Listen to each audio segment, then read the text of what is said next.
my side everything is clear. My side everything is clear. Responsibility with my boss. So I'm taking. ఇప్పుడు జరగబోతున్న MLC ఎన్నికల్లో ఆయన ప్రలోభ పెడుతున్నారు. కొంతమంది మధ్యవర్తులుగా వచ్చి డబ్బు ఆఫర్ చేస్తున్నారని, ఒకరు 2 కోట్లని, ఇంకొకరు 5 కోట్లని ఇట్లా వచ్చి ప్రలోభ పెడుతున్నారు అని కంప్లైంట్ ఇవ్వడం జరిగింది. ఆ కంప్లైంట్లో వాస్తవాలను తెలుసుకొని చట్టపరంగా చర్యలు తీసుకోవాల్సిందిగా ACB DSP, city DSP range 1 ఆయనకి ఇవ్వడం జరిగింది.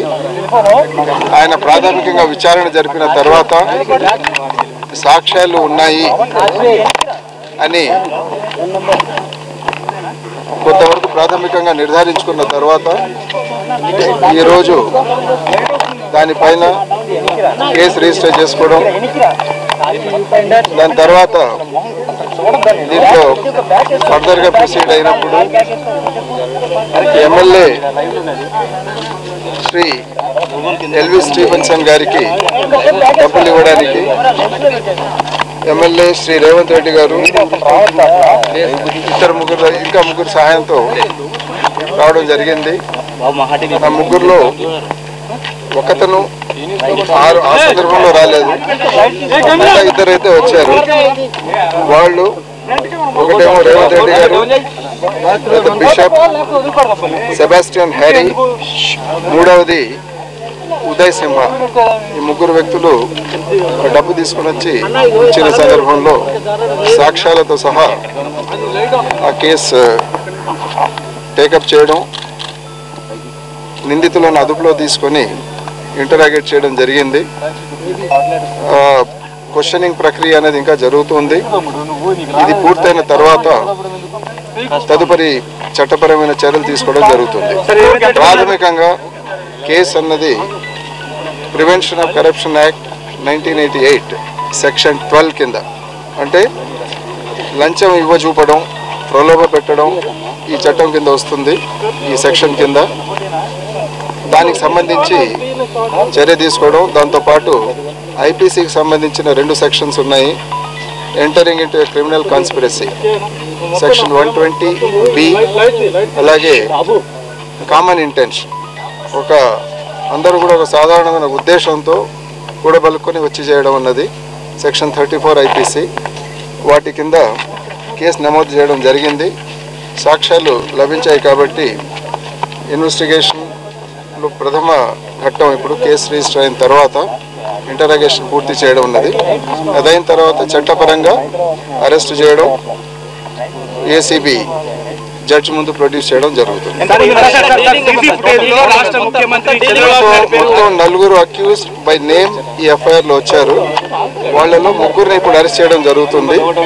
ఇంకొక పేరు ఉంది, ఇంతకుముందు డీల్ చేయడానికి వచ్చిన వ్యక్తి మిస్టర్ మథియాస్ జెరూసలం అని.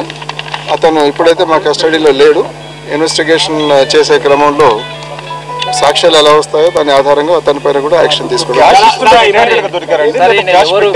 Cash also has been recovered. 50 లక్షల క్యాష్ హ్యాస్ బీన్ రికవర్డ్. అవి జరగాలి, ఇంకా ఇంట్రాగేషన్ అవి జరుగుతున్నాయి. ఇప్పుడు స్పాట్లో నాకు దొరికినవి కొంత ఆడియో విజువల్ ఎవిడెన్స్ ఉంది. దాంతోపాటు 50 లక్షల క్యాష్ కూడా స్పాట్ నుంచి సీజ్ చేయడం జరిగింది. ఫర్దర్ ఇన్వెస్టిగేషన్ అన్నది జరగాలి. దీంట్లో ఇంకా ఇనిషియల్ స్టేజెస్ 3-4 గంటలు అయింది మొత్తం కేసు స్టార్ట్ అయ్యి. బాధ్యతాయుతమైన ఏసీబీ సంస్థ ఇప్పుడు కొన్ని వీడియోస్ ని రిలీజ్ చేసింది మార్కెట్ లోకి. ACB has not released any partiality ప్రకారం కొంతమందికి మాత్రమే వీడియోస్ రిలీజ్ అయ్యాయి. నో వే, ఒక్క సీడీ కూడా ఇది కూడా ఏసీబీ నుంచి కాలేదు. I'm prepared to checkup internally. ఎవ్వరికి ఇవ్వలేదు. మా ఆఫీసర్స్ కూడా నేను అడగడం జరిగింది. వాళ్ళ పని వాళ్ళు ప్రొఫెషనల్ గా ఏం కంప్లీట్ చేయాలో అది కంప్లీట్ చేసుకోవచ్చు. మిగతా తతంగా ఏం చేయాలో ఎవ్వరికి లేదు. ACB has not released any CD or any audio visual anywhere outside. మా దగ్గర ఉన్న సాక్ష్యాలు మా దగ్గర ఉన్నాయి, దాన్ని బట్టి యాక్షన్ తీసుకోవడం జరిగింది. అంటే ఆయన 2 చోట్ల అన్నారు, ఒకరు వచ్చి 5 కోట్ల వరకు ఇవ్వడానికి సిద్ధపడ్డారని, ఇంకొకరు 2 కోట్లు ఆఫర్ చేశారని, రెండు రకాలుగా వేరే వేరే వ్యక్తుల నుంచి డిఫరెంట్ సందర్భాల్లో వచ్చింది అనేది. అడ్వాన్స్ గా 50 లక్షలు ఇచ్చినట్లు ఆయన చెప్తున్నారు. ఆ 50 లక్షలు అయితే రికవర్ అయింది. ఈ కేసు సంబంధించి cognisable offence and non bailable offence కాబట్టి అరెస్ట్ చేసి మేము కోర్టులో ప్రొడ్యూస్ చేస్తున్నాము. ఎంత fast case interrogations written work complete అవుతుంది అన్న దానిపై డిపెండ్ అవుతుంది. చిన్న ఆరోపణ వచ్చింది సార్, న్యాయవాదులు వచ్చారు, సుప్రీంకోర్టు గైడ్ లైన్స్ ప్రకారం న్యాయవాదులు వచ్చినప్పుడు వాళ్ళని ఎలా చేయాలి? మీరు వెళ్ళి చూడండి, పైన కూర్చొని మాట్లాడుతున్నారా లేదా. గంట క్రితమే చెప్పడం జరిగింది, రావచ్చు వచ్చి మాట్లాడవచ్చు అని. అదే కాదు, తెలుగుదేశం పార్టీకి సంబంధించిన ఎమ్మెల్యేస్ ఎంపీస్ కూడా వచ్చారు. వాళ్ళకి స్వయంగా నేను కూర్చొని మా దగ్గర ఉన్న సాక్ష్యాలు ఏమిటి, ఏ ఆధారాలపైన మేము ఈ చర్యలు తీసుకుంటున్నామని కూడా వాళ్ళకి విశదీకరించడం జరిగింది. వాళ్ళు కూడా ఒక రిప్రజెంటేషన్ ఇచ్చారు. నేను చెప్పాను, చట్టపరంగా మేము చేసే పని మేము చేసుకుంటూ పోతాం, దాంట్లో తగ్గే ప్రసక్తి లేదు. దాని తర్వాత అన్నది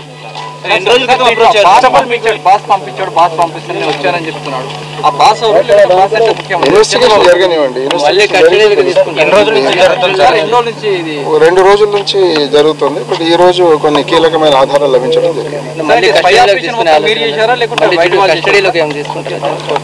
ఇన్వెస్టిగేషన్ ప్రారంభం ఇది. బిగినింగ్ లో ఫస్ట్ థింగ్ ఈజ్, మీకు కూడా తెలుసు, బిగినింగ్ లో కొన్ని చట్టపరంగా కంప్లీట్ చేసుకోవాల్సిన చర్యలు ఉంటాయి. అరెస్ట్ చేసినప్పుడు రిమాండ్ రిపోర్ట్ తయారు చేయడం, కోర్టులో వెళ్ళడం, కోర్టులో పెట్టడం, తర్వాత దీంట్లో ఒక శాసనసభ్యుని అరెస్ట్కు సంబంధించిన విషయం కాబట్టి స్పీకర్కి ఇన్ఫార్మ్ చేయాలి. అలాగే ఎలక్షన్ ప్రక్రియ జరుగుతుంది కాబట్టి చీఫ్ ఎలక్షన్ ఆఫీసర్కి ఇన్ఫార్మ్ చేయాలి. ఇవన్నీ ఉన్నాయి. ఇవి ముందు లీగల్ ఫార్మాలిటీస్ మేము కంప్లీట్ చేసుకోవాలి ప్రాథమికంగా. దాని తర్వాత మాకు కొంచెం టైం దొరుకుతుంది.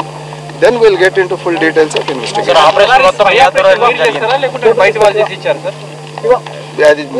See, there are a few professional things which we cannot discuss.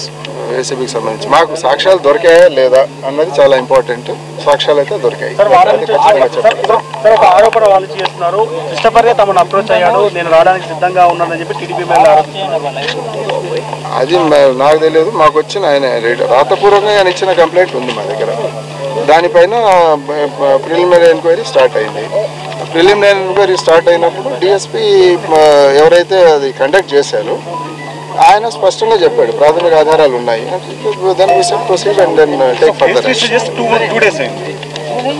తతంగా మొదలుపెట్టి దీంట్లో ఏమవుతుందంటే ఏసీబీ పద్ధతిలో ముందు ప్రాథమిక విచారణ అంటూ ఉంటుంది. కొంతవరకు ప్రైమా ఫేస్ ఎవిడెన్స్ వచ్చిన తర్వాత కేసు రిజిస్టర్ చేసే పద్ధతి ఏసీబీలో ఉంటుంది. దాని ప్రకారమే నడుచుకోవడం.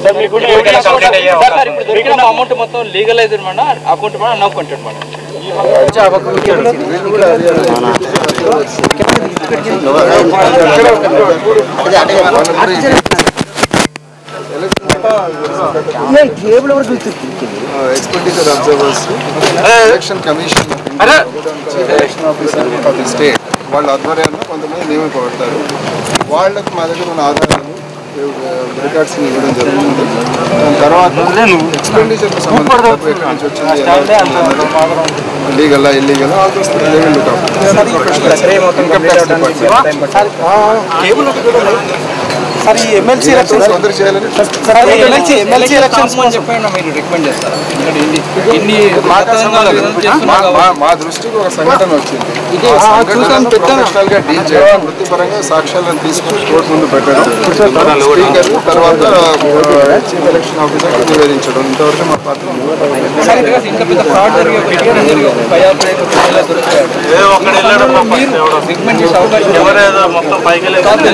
మా పరిధిలో ఈ సంఘటన గట్టిగా పనిచేయడం, సాక్ష్యాలు ఉన్న సాక్ష్యాలను సేకరించడం, దాన్ని కోర్టు తీసుకెళ్ళడం.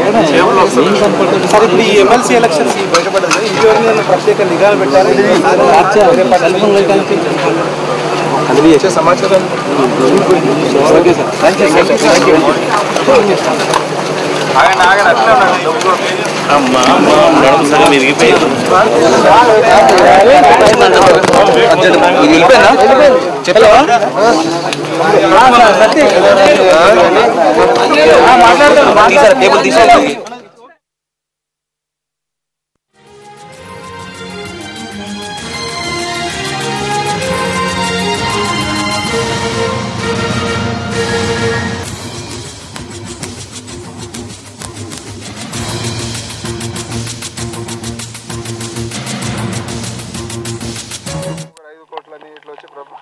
చేస్తున్నారు అని